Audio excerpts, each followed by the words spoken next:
Sit down and make a move, kid. Let's see if a maid's son can do anything but clean. The words didn't fall out of Alexander Sterling's mouth by accident. They were placed, like a smug opening move, right in the center of the room.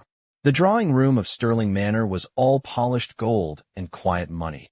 Vaulted ceilings, a massive crystal chandelier, walls lined with oil paintings of men who had never pushed a vacuum in their lives. In the middle, on a carved walnut table, sat a chessboard that had never been more than decoration. Until now. Malik Cole stood on the other side of it, small shoulders squared, dark curls framing a face that was trying very hard not to show how hard his heart was pounding. He was 9 years old, wearing a navy sweatshirt and worn sneakers, not a single logo to his name. Behind him, his mother Mariah clutched a tray against her chest, knuckles whitening as every eye in the room turned toward her son. Alexander lounged back in his leather chair, blue suit perfectly pressed, a half-smile glued to his face like this was just another form of entertainment between meetings. 2 junior executives lingered by the fireplace, hands in pockets, pretending they weren't staring. Logan, head of security, stood near the door with his arms folded, a wall of muscle and authority. And off to the side, watching like she was cataloging every detail, stood Dr. Naomi Brooks, the only black woman in the room besides Mariah, dressed in a charcoal blazer and quiet power. Before we continue, where are you watching from? Drop your city or country in the comments below. And if you believe in dignity and justice, hit like and subscribe. These stories spark change, and we're glad you're here. Now, back to Malik. Mariah had tried to keep Malik in the staff wing, away from the polished floors and sharp eyes of the Sterling guests. But the babysitter canceled, and Rent didn't care about childcare emergencies. So she'd brought him along, whispering instructions not to touch anything, not to speak unless spoken to, not to draw attention. Malik had done his part. He'd sat quietly in the corner, sketching little chessboards in the margin of his notebook, glancing up every now and then at the Real board sitting untouched on the table like a trophy no one had earned. Then Alexander had noticed him. Mariah, he'd said, like the name itself was a chore, is that your boy? She'd nodded, eyes dropping automatically, old habits from a lifetime of needing paychecks. Yes, sir. Malik, he'll stay out of the way. Out of the way?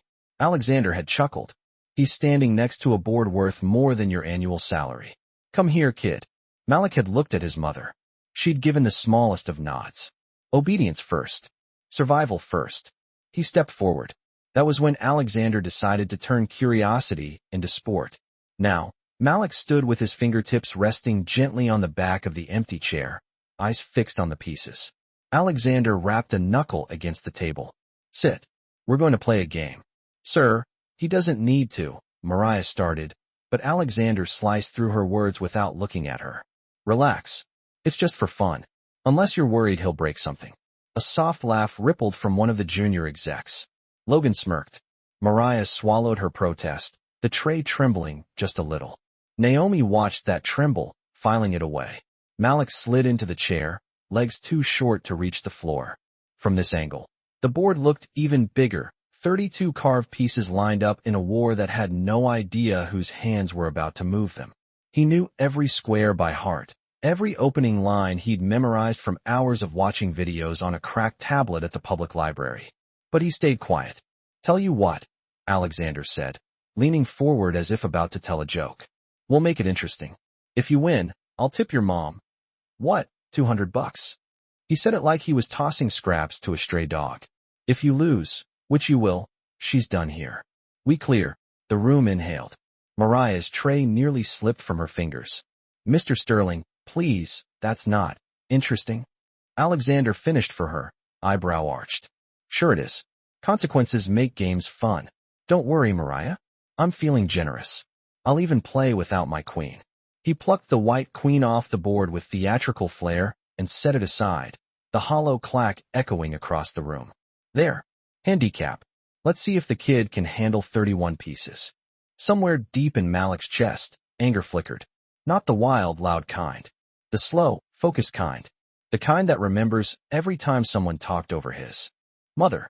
He glanced up just long enough to meet Alexander's eyes.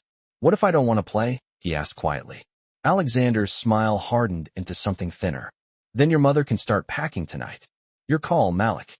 He said the boy's name like he'd just learned a new vocabulary word he didn't plan on using again. Mariah took a half step forward, voice breaking. Baby, it's okay, he'll play. Logan cut in, like the decision belonged to security, not the boy whose life was suddenly pinned to 64 squares. Naomi shifted her weight, every instinct telling her to step in. But she waited. There was a reason she was here today, and it wasn't just to watch a man with too much money entertain himself. She needed to see him clearly. This was clarity. Malik looked at his mother, then at the board. The pieces were already set up in a standard opening.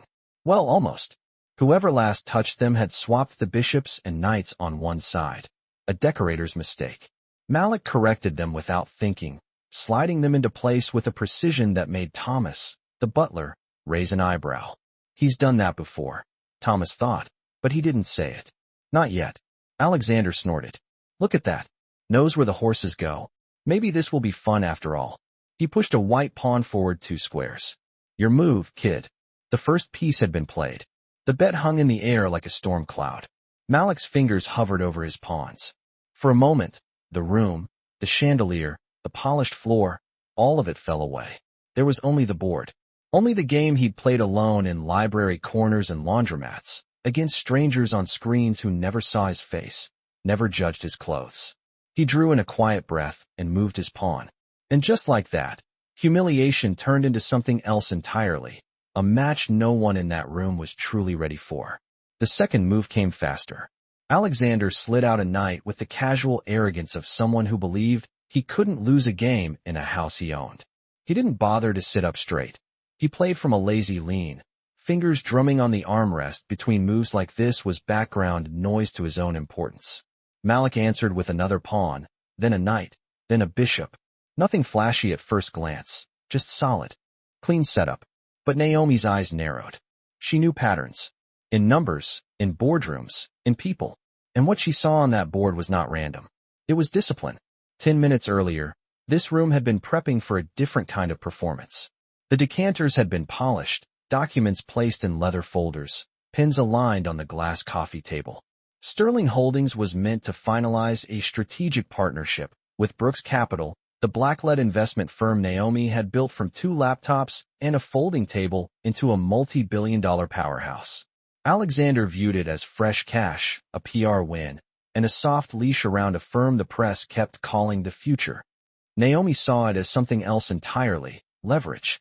She'd arrived on time, shook hands, let him monologue about legacy and vision beneath the chandelier he liked to brag came from some French palace. Then the boy had walked in, and the truth about Alexander started pouring out faster than any quarterly report could show. Now she watched him talk down to a 9-year-old like the kid was a stain on his carpet. Logan shifted his stance by the door, eyes flicking between the board and Mariah. He didn't know chess, but he knew threats. The maid's shoulders were locked, so tight they almost shook.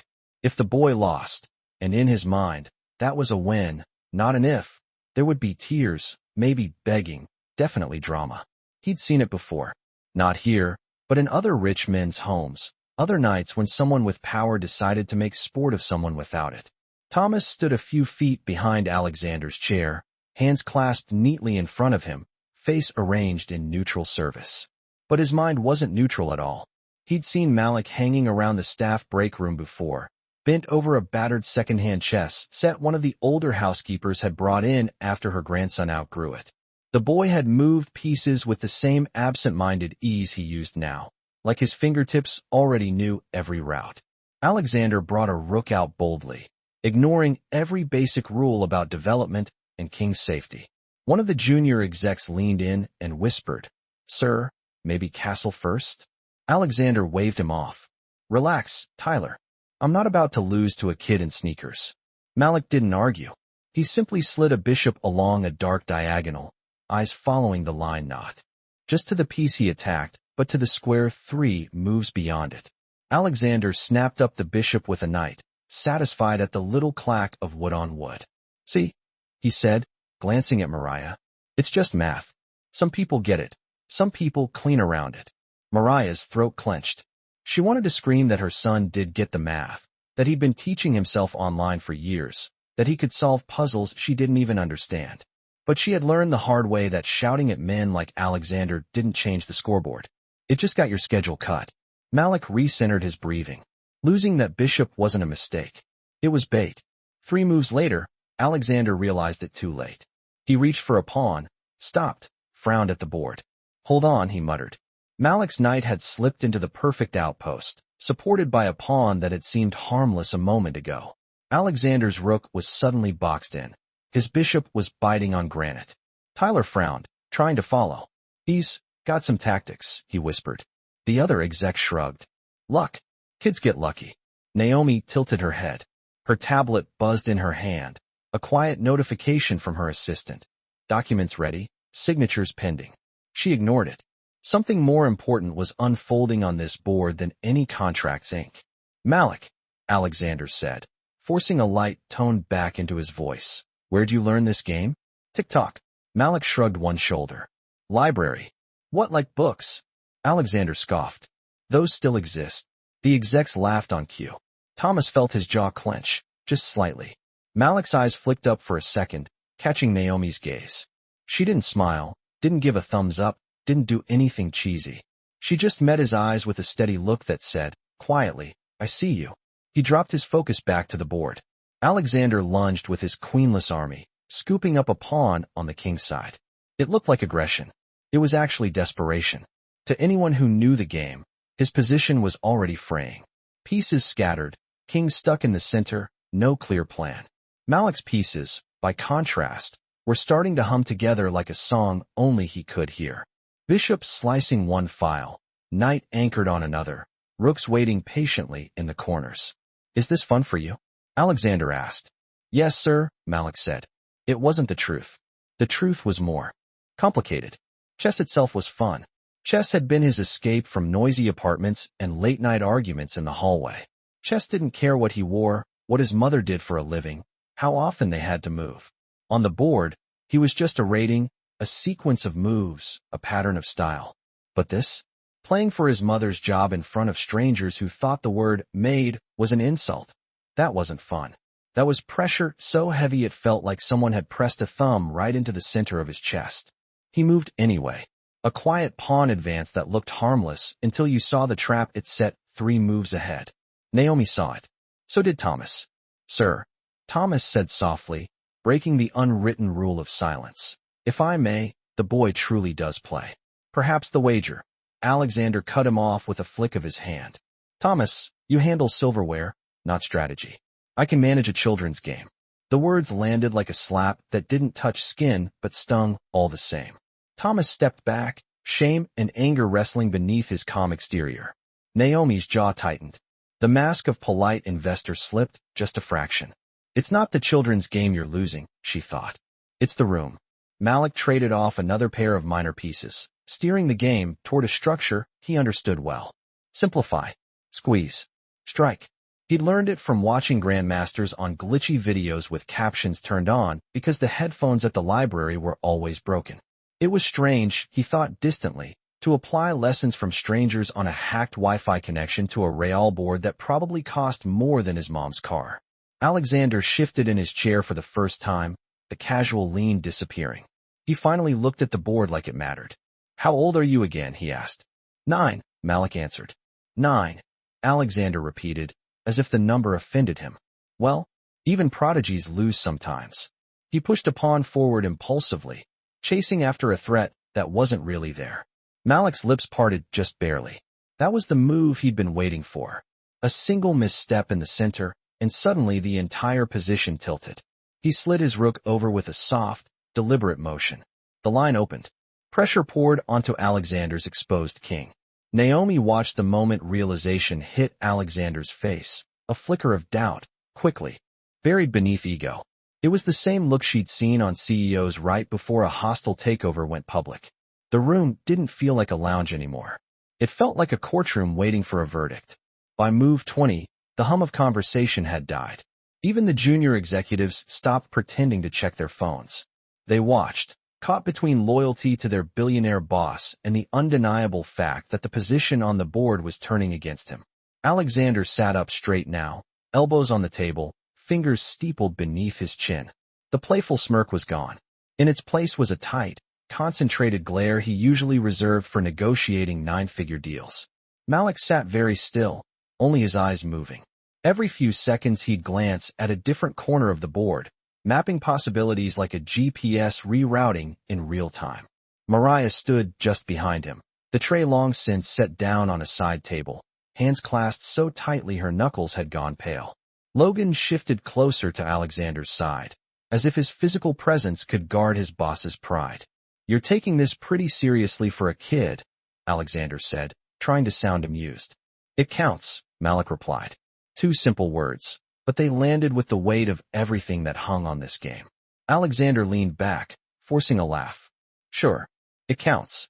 Tell you what, double or nothing. If you lose, your mom doesn't just lose this job. I'll make sure no one on my staff list hires her again. But if you win," he paused, enjoying the drama. "We'll see." Naomi's voice cut through the air before he could spin the bargain any further. "That's not how wagers work, Alexander," she said, tone smooth as glass but edged with steel. "One side doesn't get all the terms." Alexander glanced over his shoulder. "Relax, Naomi. The boy's having the time of his life. Look at him. She didn't take the bait. I am." For a second, their eyes locked. There it was again, the disdain he thought he hid so well. The kind that didn't just see class lines, but color lines too. Naomi made a note in her mind. Remember this moment when the board asks why. On the table, tension crystallized in a single exchange. Alexander, under pressure, lunged forward with a pawn trying to kick out Malik's knight. It was a legitimate idea 5 moves ago. Now it was a blunder disguised as bravery. Malik's response was instant, muscle memory born from countless blitz games under a ticking digital clock. Knight takes pawn. Bishop slides in. Rook joins the attack. The sterling king suddenly stood naked in the middle of the board, hemmed in by his own pieces, nowhere safe to run. Thomas swallowed. He'd watched enough casual chess in the staff room to know what checkmate often looked like, and this was the prelude. He glanced at Mariah. Her eyes were locked on the board, but her mind had already slipped somewhere else entirely. Back to a motel in Atlanta when Malik was 3, and the front desk clerk had refused to believe her card was real. Back to an interview at a boutique hotel where the manager had said, "We're just not sure you fit our image," eyes skimming over her natural hair, her skin, her budget shoes. Back to nights when she'd scrubbed floors while Malik slept in a folded blanket in the corner, because babysitters cost more than overtime paid. She'd told herself that this job was different. The pay was steady, the house was beautiful, and if she swallowed enough disrespect with a smile, maybe Malik wouldn't have to. Now that lie sat crumbling in the corner of her mind, right alongside Alexander's threatened wager. Malik's hand drifted toward a rook, then stopped. He pulled it back, fingers curling into a small fist on his thigh. A safer move flickered through his thoughts, a less risky path that might still keep him ahead. If he messed this up, if he saw ghosts where there were none, her job, their rent, the fragile structure of their life would shatter. Play scared, lose fast. A voice echoed in his head. Not Alexander's. Another man's, grainy through old computer speakers. The online coach who'd streamed free lessons from a cluttered apartment somewhere across the world. Your opponent's rating doesn't move the pieces. You do. Malik inhaled slowly, let the breath out, and made the bolder move. Rook to the open file, slamming down in front of Alexander's king like a door being thrown open. Check. The word wasn't spoken yet, but it hummed through the position. Alexander stared at the board. "That's cute," he said, but his voice had lost its easy rhythm. He slid his king to one side. Malik's bishop swooped in, taking a defender. Now, it was check for real. "Check," Malik said quietly. Logan's brow furrowed. "Is that bad?" he whispered to Tyler. Tyler didn't answer. He'd spent enough bored evenings watching chess clips to know that a king being chased without pieces nearby was never good news. "It's not great," he muttered. Alexander snatched up a pawn, trying to trade off attackers, but it only opened another line. Malik's queen, which had stayed eerily dormant until now, glided into the fray. It didn't take anything yet. It just arrived. A storm cloud rolling silently over the battlefield. Alexander's temper flashed. "You sure he's 9? He snapped at Mariah, as if she'd lied on some form. "Yes, sir," she said softly. He barked a laugh that held no humor. "Figures. Kids get everything online now. cheats, tricks, whatever. Thomas, are we sure he's not got some app telling him what to play? Thomas felt the accusation like a physical shove. No, sir. The boy has been playing in the staff room for months. I've seen him study on his own. No app. Naomi arched a brow. You're losing a game of skill to a child and your first instinct is to accuse him of cheating? She asked. Interesting leadership model. One of the execs coughed to hide a laugh. Alexander shot him a warning glare. The power dynamic in the room was shifting, subtle as a chair leg sliding across polished floor. Alexander felt it, even if he couldn't name it. And he lashed out the way men who aren't used to losing often do. With control, not over the board, but over bodies. When Malik reached out for his next move, Alexander's hand shot across and caught his wrist. Not hard enough to bruise, but tight enough to send a jolt through the boy's arm. Slow down, he said, voice low. You don't move until I finish thinking. The room froze. Malik's fingers, trapped in that grip, went cold. Mariah lurched forward. Sir, please don't. Logan stepped in front of her, palm raised. Ma'am, you need to stay back. The title ma'am was polite, the tone was not. Naomi's eyes went flint hard. Let go of his wrist, she said. Alexander didn't look at her. I'm teaching him patience, he replied. Something his generation and your activists seem to be short on. He released Malik's hand with a theatrical sigh, as if granting a favor. There. See. No harm done. But the harm had already landed. Not on skin, on dignity. On the unspoken rule that children, especially black children, should be grateful for whatever space they're allowed to occupy, no matter how cruel the terms. Malik pulled his hand back to his lap, fingers shaking, then forced them still. He wasn't going to cry. Not here, not in front of his mother, not in front of the man who thought this was a joke. He placed his piece anyway. Not the timid move. The right move. Another check. Another shove against a king that did not like being told where it could and could not stand. The room, once a stage for Alexander's performance, was turning into something else, a witness box. And every move Malik made was quiet testimony. Alexander's king staggered across the back rank like a man searching for an exit that kept vanishing. Every step he took away from one threat opened the door to another. Malik didn't rush. He advanced with the same calm he used when solving puzzles in the corner of the library, tuning out the hum of copy machines and whispered arguments. Except this time the hum was replaced by the drum of his own heartbeat and the low, embarrassed murmur of rich men realizing the room no longer belonged to them. This is ridiculous, Alexander snapped, eyes never leaving the board. We'll call it a draw. It's just a teaching moment. He reached out as if to reset a piece he'd already moved. Naomi took a single step forward. Touch move, she said quietly. Isn't that the rule? Her voice wasn't loud, but it carried. Tyler looked from the CEO to the investor, sensing a second game unfolding between them. Alexander forced a smile. Didn't peg you as a stickler, Naomi. I'm a stickler for fairness, she replied. You made a wager, remember? His jaw flexed. He lifted his hand off the piece and chose a different, equally shaky move. Malik answered with surgical efficiency, doubling rooks, slicing through the center like he'd been waiting his whole life for these squares. Thomas watched, a strange mix of dread and pride rising in him. He'd spent decades in this industry, in uniforms and bow ties, watching wealthy men take up space, demand more, give less. He'd seen staff fired for smaller things than what Alexander had just done to that boy's wrist. He'd also seen kids like Malik disappear into service roles before their potential ever had a chance to breathe. This felt like watching a crack tear across both patterns at once. Where'd you get that board in the break room? He asked Mariah softly without taking his eyes off the table. Thrift store, she murmured. He picked it out himself. He ever lose? Thomas asked. She thought of late nights when she'd drag herself into the staff lounge and find Malik half asleep over a position, eyes red from solving tactics online. She thought of his small fist punching the air when his rating ticked upward another few points. Not often, she said. On the board, Alexander's position finally collapsed under its own weight. Malik's queen slid into alignment with both rooks. All three pieces aimed straight at the king boxed in by his own pawns. It wasn't checkmate yet, but the shape of it was unmistakable, like the shadow of a storm rolling over the ocean before the first drop of rain. Malik looked up at Alexander for the first time in several moves. Sir, he said softly, it's almost over. The words weren't taunting.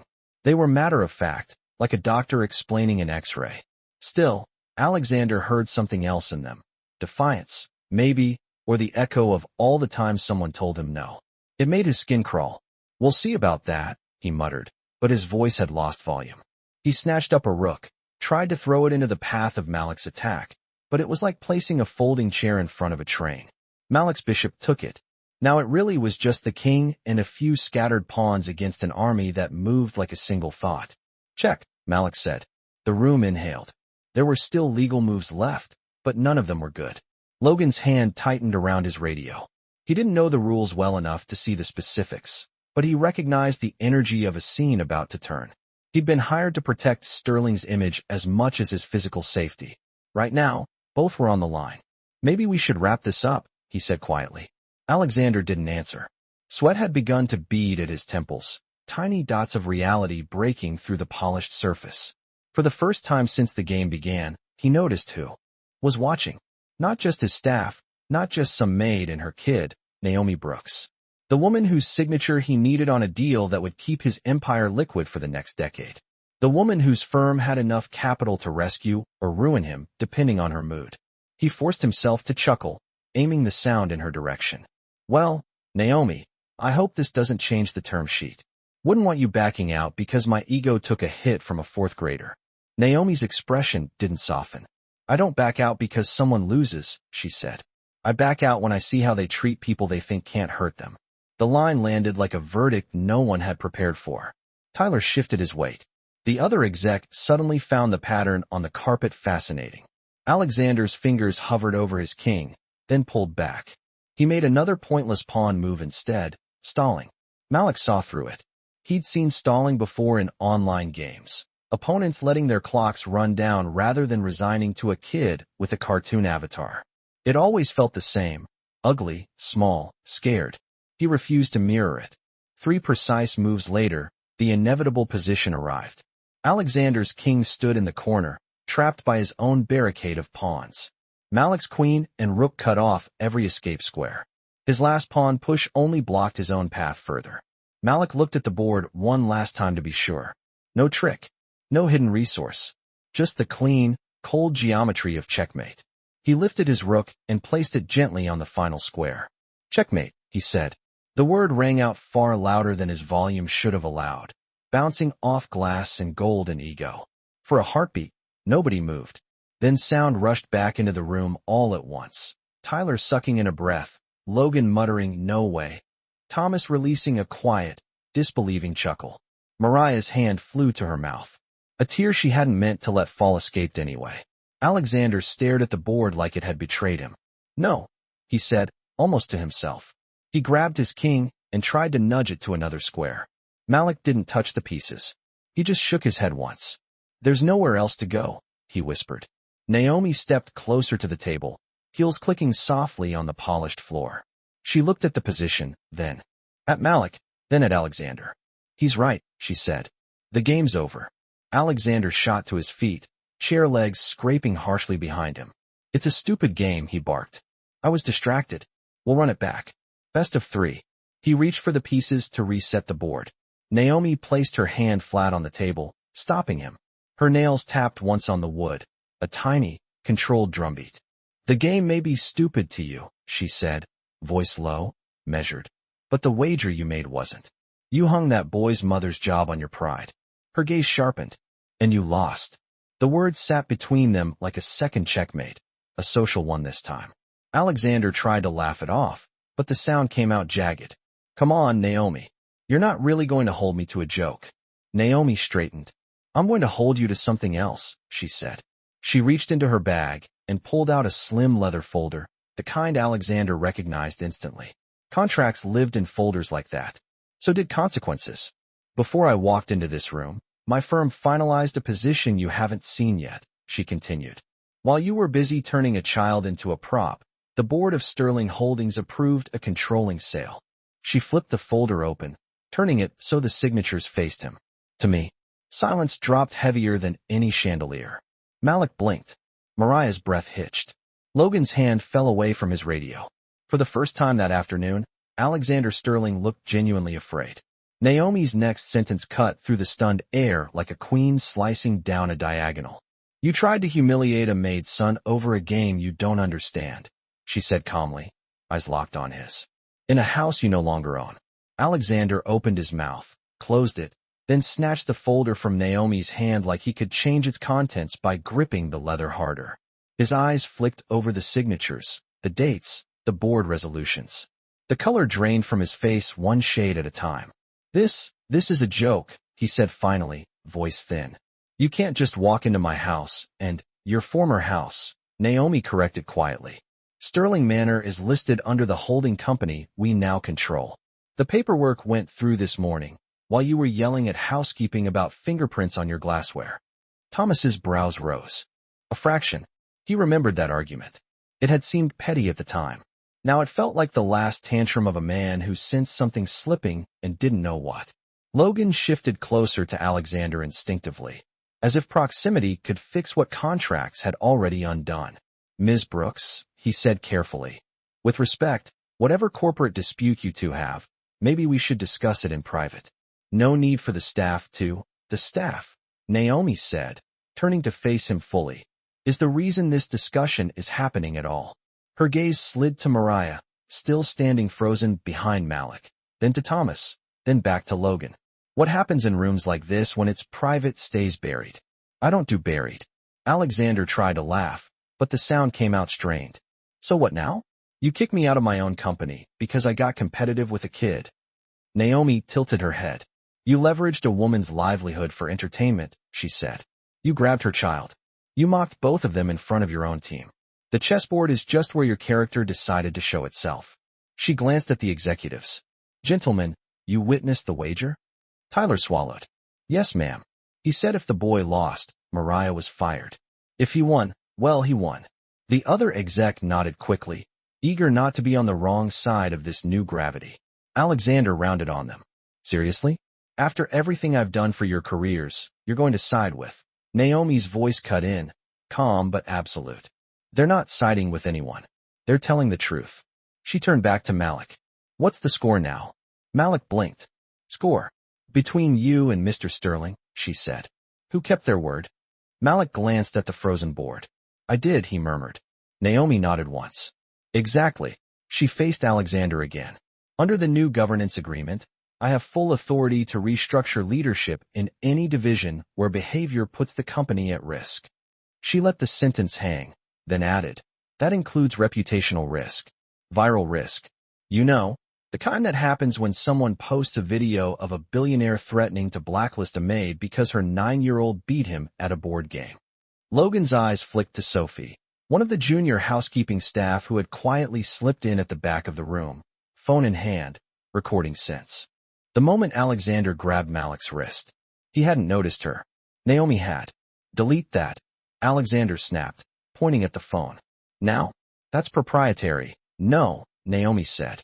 One syllable, flat and final. You don't get to erase this. Not here, not in the cloud. She turned slightly, addressing the room, not just the man. Alexander Sterling, effective immediately, you're suspended from all executive duties pending a full review. Your access to internal systems is revoked. Your golden parachute clause will be reviewed in light of the behavior we all just witnessed. He stared at her, stunned. You can't do that. She lifted the folder again, tapping a highlighted clause with one manicured finger. Your board disagrees. Try reading what you signed sometime. Tyler's phone buzzed. He glanced down and blanched. Sir, she's not bluffing. I just got the internal alert. Corporate security has disabled your credentials. As if on cue, Alexander's own phone chimed with a login error. He looked at the screen like it had betrayed him personally. Naomi's gaze shifted to Logan. Head of security, she said.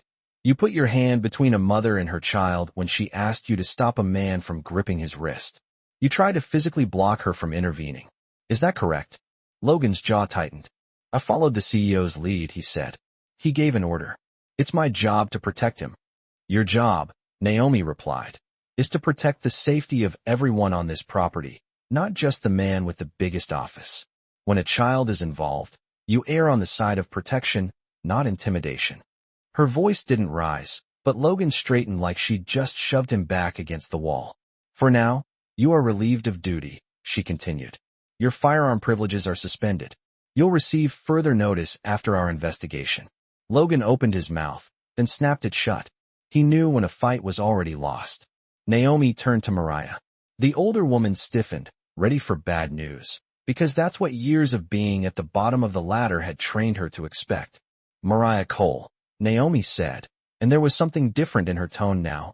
Respect, not command. You've worked here how long? 7 years, ma'am, Mariah answered, voice barely above a whisper. Off and on. And in those 7 years, how many times have you been spoken to the way we all heard? Today. Mariah hesitated, eyes darting to Alexander, then to the floor. More than once, she admitted. More than 10. Malik squeezed her hand under the table. Naomi gave a slow nod. Under my ownership, that ends, she said. You keep your job, if you want it. At a higher salary. With benefits that don't evaporate if someone in a suit wakes up in a mood. Mariah's eyes flooded. Why? She choked. Because your son earned you that raise in front of witnesses? Naomi shook her head. Because you already did. He just made sure no one could ignore it anymore. She looked at Malik. As for you, Malik Cole, you just beat a billionaire at his own performance in his own living room without raising your voice once. I don't let talent like that walk out my door. Malik's brow furrowed. I don't understand. You will, Naomi said. We'll start with a full scholarship to the best chess academy we can find, plus a mentor. You'll have to keep your grades up, but something tells me that won't be a problem. The room buzzed with a low ripple of shock. Alexander sputtered. You can't just start handing out scholarships in my house. Naomi looked around, taking in the chandelier he loved, the paintings he used as backdrops for interviews, the table where he'd tried to stage his little humiliation. Then she met his gaze. It isn't your house, she said again, softer this time, but no less certain. Not anymore. And people in my houses don't get punished for someone else's pride. They get promoted for their courage. For a moment, no one seemed to know what to do with their hands, their eyes, their loyalties. The hierarchy that had ruled this place for years had been flipped in the span of a single game, and the room was still catching up. Thomas was the first to move. He stepped forward, clearing his throat. Ms. Brooks, he said quietly. If I may, there have been other incidents. Not just today. Naomi gave him her full attention. I suspected as much, she replied. You don't get this comfortable hanging livelihoods over parlor games without practice. Thomas nodded, relief and caution warring in his expression. I've seen staff written up for asking for a single day off. I've seen housekeepers docked pay over broken glasses that were already chipped. He glanced at Alexander, then away. Complaints were filed. They disappeared. Naomi's jaw tightened. Under whose approvals? Thomas hesitated, then answered, Mr. Sterling's. And the former HR director, Miss Carnes. Tyler exhaled through his teeth. She took early retirement last month. He murmured to the other exec. Naomi made another mental note, then turned back to the group. Here's what's going to happen next, she said. Operations in this house are paused for the rest of the day. No one loses pay because of it. Staff will be interviewed privately by an independent auditor my firm trusts. Every complaint buried under miscellaneous gets dug up, examined, and answered. Alexander scoffed. You think tearing apart my HR files in front of a maid's kid makes you some kind of hero? Naomi didn't flinch. I think it makes me accountable, she said. Something we're both overdue for. She looked at the executives. Tyler, you and, she gestured to the second man. Mark, is it? He nodded quickly. Yes, ma'am. You'll escort Mr. Sterling to his office to collect personal belongings only, she continued. His corporate accounts are already frozen. He'll receive formal notice from legal by end of day. Alexander slammed his palm on the table. I built this company, he shouted. You think you can just walk in here, and you didn't build it alone, Naomi said, cutting through his outburst. And you certainly didn't build it by yourself this year. The numbers say so. The board agrees. And today, your behavior confirmed why they were right to hand me the keys. Malik watched, heart pounding, as the man who had just been towering over him now looked strangely small, reduced to volume without weight. It was like watching a king stripped of his pieces, just a wooden figure with no legal moves left. Alexander seemed to sense that too. His eyes flicked to Malik with a mixture of resentment and something he'd never admit was fear. Enjoy it, kid, he sneered. The world doesn't hand out checkmates forever. Malik held his gaze. I didn't get handed anything, he said softly. I played. Naomi's lips twitched, just barely, but there was pride there. She placed a hand on Malik's shoulder, grounding him. You won't have to stand in rooms like this alone anymore, she said. Not if I can help it. She turned to Thomas. How long have you been in service, mister? Hale, he supplied. 31 years. And how many times have you seen a scene like this? She asked. He considered. Different faces, he said. Same shape. Then I'd like you to help reshape it, Naomi replied. Effective immediately, you're promoted to estate manager for the Sterling properties still under our control. Your job is to enforce the new rules. No more silent humiliations. No more weaponized policy. Can you do that? Thomas blinked. His whole life had been following orders. The idea of writing some of them felt impossible and inevitable all at once. Yes, ma'am, he said finally, voice thick. I can. Naomi nodded. Good. You start by making sure Mariah gets a revised contract before she leaves today. Mariah opened her mouth, closed it, tears spilling freely now. I don't know what to say, she whispered. Thank you is fine, Naomi said gently. But I'd rather see it paid forward. She glanced at Malik. One day, when someone tries to make you feel small in a room you paid to stand in, you'll remember this. And you'll make sure the person behind you doesn't walk away broken. The words sank deep, anchoring somewhere Malik didn't have vocabulary for yet. He only knew that something had shifted, not just in this room, but inside his own sense of what was possible. Alexander ripped off his watch like it was strangling him. This isn't over, he muttered. You think the press won't see right through this? Black investor storms the castle, plays the race card, parades a poor kid in front of the cameras. Naomi's gaze turned to ice. Careful, she said softly. You're not just talking to me now. You're talking about him. She nodded toward Malik. A child who outplayed you without ever calling you a name. Don't embarrass yourself more than you already have.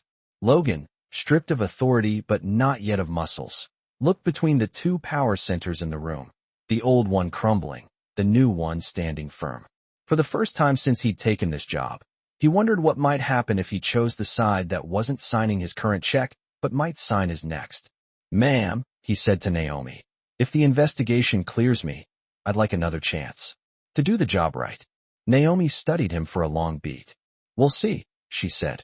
Accountability first. Then maybe redemption. But understand this. Next time you see someone with their hand on a child, you step in, title or no title. Yes, ma'am, he said quietly. The boardroom mask slipped back over Naomi's face, but its foundation had changed. All right, she said, clapping her hands once, not loudly but decisively. This moment isn't just about punishment. It's about policy. We'll formalize it. We'll publish it. And we'll make sure this house becomes the last place anyone tries a stunt like this without consequences. Her eyes swept the room, landing finally on Malik. And you, she said. You're coming with me for a minute. I want to show you something. Naomi led Malik and Mariah down a hallway lined with paintings of men who all looked vaguely related. Same jawlines, same pale eyes, same artist's obsession with capturing power in oil and gold leaf. Malik's sneakers squeaked softly on the polished floor. He felt small again for a moment, dwarfed by ceilings and history and the idea that this place now belonged, in some way, to the woman walking calmly ahead of him. She pushed open the heavy door to Alexander's study. It smelled like leather and paper and the faint, sharp tang of expensive whiskey. Floor-to-ceiling shelves crammed with books, a massive desk facing a bank of windows, another chessboard sitting on a side table, a sleek, modern set, metal pieces gleaming. He has two boards, Malik asked before he could stop himself. Naomi smiled. People who don't understand something love decorating with it, she said. Sit. Malik sank into a chair across from the sleek board. Mariah hovered by the door, unsure if she was allowed to cross the threshold. Naomi waved her in. You're not staff in this room, she said. You're a guest. Mariah stepped over the invisible line like it might shock her, then relaxed when it didn't. Naomi picked up a silver knight, turning it between her fingers. Do you know why I agreed to this deal? She asked Malik. He shrugged. Money. Naomi chuckled softly. That's part of it. Money is a tool, but tools are only as good as the hands holding them. She set the knight back down. I grew up not like this. She gestured around at the shelves, the windows, the heavy desk. I grew up in a two-bedroom apartment above a laundromat. My mother cleaned houses. My father drove nights. Every time I visited one of the homes she worked in, I watched people talk over her like she was furniture. Mariah's eyes softened. Sounds familiar, she murmured. Naomi nodded. I told myself if I ever had access to rooms like this, I'd make sure someone like my mother never had to swallow that kind of disrespect again just to pay rent. She met Malik's gaze. Today, I watched one man try to turn you into a punchline. And I watched you refuse. Quietly. Beautifully. Malik shifted in his chair. Compliments made him itchy. I just played, he said. That's all. That's not all, Naomi replied. You calculated under pressure. You stayed calm when he put his hand on you. You didn't let his voice drown out your focus. Do you know how rare that is? How valuable? Malik shook his head. She leaned forward. Business, chess, life. They're all about seeing the board for what it is, not what someone with more money says it should be, she said. You see the board, Malik. That's a gift. One that people will try to use or crush if you don't learn to own it. Mariah swallowed hard. We don't have the kind of money for academies and coaches, she said quietly. I don't want him dreaming about things we can't. You will, Naomi cut in gently. I meant what I said. Brooks Capital has an education fund. It was designed for kids exactly like your son. Brilliant, overlooked, boxed in by other people's ceilings. We'll cover his tuition, travel, tournament fees, the whole thing. In return, she let the suspense hang for half a beat. Malik leaned in. In return, Naomi continued, you promise me two things. First, you don't ever let anyone convince you you're lucky to be in the room. You walk in knowing you earned it. Second, when you're in a position to open doors, you don't forget the ones who are still stuck in hallways. Malik nodded slowly. I can do that, he said. I know you can, Naomi replied. She stood, smoothing her blazer. Come back to the lounge with me. I'm about to make an announcement, and I want you both standing where everyone can see you. When they walked back in, the energy had shifted again, not the brittle tension of before, but something cautious, curious. Staff members who'd heard rumors were gathered at the edges, whispering. Alexander was gone, escorted upstairs by Tyler and Mark, to pack up what little he was allowed to carry out. Logan lingered near the door, radio holstered, posture subdued. Thomas waited by the chess table like a sentinel. Naomi stepped into the center of the room. Conversations died instantly. Malik and Mariah stood slightly behind her, side by side. Everyone, Naomi began, voice carrying without strain. You've heard pieces of what happened here today. Let me put the whole story on the board. She nodded toward the chess set. A man in power made a bet with a boy whose only mistake was standing where he could be seen. He tied that boy's mother's livelihood to his own ego. He lost the game. He intended to ignore the wager.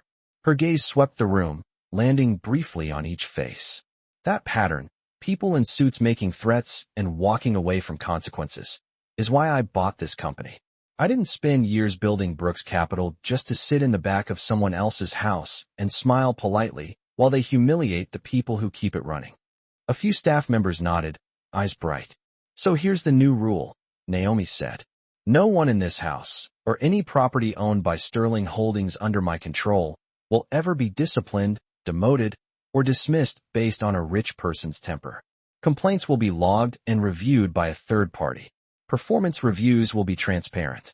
And any manager who thinks their title gives them permission to play games with someone else's rent money will find themselves exactly where Mr. Sterling is right now, out. The words hit like a slow roll of thunder. For some, it sounded like justice. For others, like warning. For Malik, it sounded like a promise he hadn't known he needed to hear. 3 years later, the drawing room looked almost the same at first glance. Same chandelier, same walnut table, same high windows washing the floor in afternoon light. But Malik noticed the differences the second he stepped in. The paintings on the walls were no longer all pale faces and stiff collars. New pieces had joined them. Abstracts by young artists, a vivid portrait of a black woman in a blazer that looked suspiciously like Naomi's. The old chessboard still sat in the center of the room, but it no longer gathered dust between dinner parties. Its edges were worn now, nicked by thousands of fingertip taps and piece drops. It had lived. Malik ran his hand along the table's edge. His fingers had gotten longer in 3 years, his shoulders broader. The too big hoodie he'd worn that day had been replaced by a fitted button-down and a slim blazer, his curls a little neater, but still defiantly his own. A camera crew adjusted lights near the fireplace. Cables snaked across the floor. This time, when Malik stood in this room, he wasn't a prop in someone else's show. He was the reason the crew was here. "You ready?" Naomi asked from behind him. He turned. She looked almost exactly the same. Composed, precise, the quiet storm in her eyes still there. But there was a softness around her mouth that hadn't been there the day she'd taken Alexander's crown. "As I'll ever be," he said. "You sure about filming it here?" she asked. "We could have used a studio, or your office, or—" "No," Malik said firmly. "It has to be here." Naomi smiled. "Good. Own the space that tried to shrink you. That's lesson 12. Malik chuckled. "Thought we only had 10 lessons. I keep adding more," she said lightly. In the 3 years since that game, life had become a blur of airports, hotel rooms, tournaments, and late-night study sessions. The scholarship Naomi promised had materialized immediately. So had the mentor, a former grandmaster who took one look at Malik's online rating and said, "We're going to need a bigger calendar." Malik had climbed fast, winning local events, then regional, then surprising everyone but himself at a national youth championship when he dismantled the top seed in 26 moves. Along the way, something else had grown alongside his yellow, an idea. At 12, he'd launched a small online channel from his bedroom, a place where he broke down famous games in plain language and showed kids who looked like him how to see the board as a map, not a mystery. He called it Street Nights. The videos caught fire in corners of the internet no one was paying attention to until the numbers became impossible to ignore. Partnerships followed. Sponsors. A small team. By 13, it wasn't just a channel anymore. It was a platform, a company, Street Nights Labs, incorporated with help from Naomi's legal team, focused on bringing free, high-level chess education to schools that couldn't afford coaches. Today's shoot was for a feature story, part profile, part announcement of a national initiative. They wanted a hook. Naomi had suggested the truth. "The camera loves full circles," she'd said. "So do people." Malik stepped to the mark on the floor the director had taped down. "We'll start on a medium shot," the director said, fussing with angles. "You sitting at the board, then we pull back as you tell the story. Not too heavy, though. Viewers love inspiration, but they click away if it feels like a lecture." Malik nodded, only half listening. His eyes had drifted to the doorway, where staff now passed freely, no one flinching when Naomi asked for feedback, no one shrinking when a manager walked by. He spotted Thomas at the edge of the room, a tablet in hand instead of a tray, conferring with a young woman in a suit, Elena, the new HR director Naomi had hired from outside the old network, the one who'd grown up translating documents for her immigrant parents. They were tweaking guest arrival protocols, not for VIP comfort, but for staff safety. Mariah wasn't carrying trays anymore. She walked in from the hall in a navy dress, a name badge that now read House Operations Supervisor pinned above her heart. Malik's chest warmed seeing her step confidently into the space that had once made her shrink. She caught his eye and smiled, the kind that crinkled at the corners. "That jacket looks good on you," she said. "So does the room." "I was thinking the same thing," he replied. The director called for quiet on set. Naomi squeezed Malik's shoulder once, then moved out of frame. The red light on the main camera blinked to life. "Rolling," someone called. Malik looked straight down the lens. He thought about that day, 3 years ago, when a man tried to turn his fear into entertainment. He thought about the moment Naomi set a new rule on this floor, and the way the air had tasted right after, a mix of shock and fresh oxygen. He thought about the comments he read every night now from kids in Detroit, Lagos, Rio, Manila, kids who saw themselves in his thumbnail and typed, "I didn't know we could be here." "My name is Malik Cole," he began, voice steady. "I'm 14 years old. I'm a national chess champion and the founder of Street Nights Labs. But before all of that, I was just a maid's son, standing in this room, being told I didn't belong at this table." He reached out and touched the queen on the board, not as a piece to be removed, but as a symbol that was finally, actually his. Malik let the silence sit for a beat after that sentence, not rushing to fill it. On the other side of the camera, the crew leaned in almost imperceptibly. Even people who didn't know chess knew the feeling of being told they didn't belong. "A man in this house once tried to use this board to embarrass me," he continued. He bet my mom's job against his ego. He lost. When he didn't want to keep his word, someone else in the room did. The shot widened slightly, framing Naomi where she stood off to the side, just visible in the background, arms crossed, expression proud but calm. Her name is Dr. Naomi Brooks, Malik said. She's the CEO of the firm that owns this place now. That day, she did something more powerful than raising her voice. She raised the standard. She made sure my mom kept her job. She changed the rules for every worker in this house. And she gave me a chance to turn a game into a future. In the doorway, Mariah dabbed at her eyes with a tissue she'd pretended she didn't need. Thomas cleared his throat, suddenly fascinated by a smudge on his tablet screen that didn't exist. Since then, Malik went on, I've played a lot of games in a lot of rooms. Some were quiet, like this one. Some were loud, with 100 people watching and cameras everywhere. I've won and I've lost. But in every match, I remembered one thing Naomi told me the day she offered me that scholarship. He glanced toward her. She mouthed the words with him. The board doesn't care what door you use to walk into the room, he said. It only cares what you do with the pieces once you're here. The director grinned behind the monitor. That's our pull quote, he whispered to his assistant.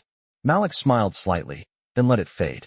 Street nights exists because I don't want any kid to have to wait for a billionaire to notice them before they get access to this game, he said. We're putting free, high-level chess programs into public schools, community centers, even detention facilities. Not because chess is magic, but because it teaches you to see options where other people only see walls. It teaches you to pause before you react. It teaches you that sometimes the quietest move on the board changes everything. He tapped a pawn lightly. And if you've ever felt like a pawn in someone else's game, he added, you deserve to know that pawns can queen too. Somewhere in the back, a grip muttered, damn, under his breath. The director made a slicing motion across his throat. Good damn. Not bad. We're also here, Malik continued, to tell stories like this one honestly. Not as fairy tales where everything suddenly gets perfect, but as proof that when people with power choose to do the right thing in the moment, it matters. It doesn't fix the whole world, but it fixes the space you're standing in. And that gives the rest of us room to move. He glanced at the chessboard, then back at the camera. If you're watching this and you've ever been told you don't belong in a room, remember this. That sentence says more about the person saying it than it does about you. Your job isn't to convince them. Your job is to keep sharpening your game. So when the board finally shows up in front of you, you're ready. The director held up a hand, counting down silently from 3. Malik delivered the last line he and Naomi had argued over for a week, the one that felt true enough to stand on. I didn't raise my voice that day, he said. I raised the standard. And the best part? Anyone can do that. You don't need billions. You just need the courage to make your next move count. Cut, the director called, exhaling. That's it. That's the one. The tension that had quietly wrapped itself around the room dissolved into applause. Not the forced kind, not the polite kind. The kind that comes from people who know they've just watched something shift, even if it was only on a screen for now. Naomi stepped forward, hand extended. Malik shook it, then pulled her into a brief hug that would never make the final cut, but might be the most important frame of the day. You did good, kid, she murmured. You did better, he answered. She shook her head. I just opened a door. You walked through and built a whole hallway. Later, after the crew packed up and the lights were rolled away, the room returned to its usual quiet. Malik and Mariah stood alone by the chessboard for a moment. Outside the window, the grounds glowed in the early evening light. You ever think about what would have happened if you'd lost that game? Mariah asked softly. Malik considered. Sometimes, he admitted. But then I remember what Naomi says. What's that? Losing one game doesn't make you a loser, he said. It just makes the next move more important. Mariah nodded slowly. She's a smart woman. So are you, Malik replied. Took you long enough to see it, she said, but her smile took any bite from the words. As they walked toward the door, Malik glanced back at the board one last time. The pieces were set up in the starting position, white ready to move. He reached out, nudged a pawn 2 squares forward, and left it there. A small, silent opening to whatever came next. For you, watching this, maybe that next move is as simple as speaking up the next time someone gets talked down in front of you. Maybe it's mentoring a kid who reminds you of yourself. Maybe it's finally starting the thing you've been too scared to try because someone once told you it wasn't your lane. Whatever it is, remember Malik, remember Mariah, remember Naomi. They didn't wait for the world to become fair. They made the room they were in fairer, one move at a time. And that's how every great story of justice starts. Not with a shout, but with someone quietly refusing to accept a crooked board as the only way to play.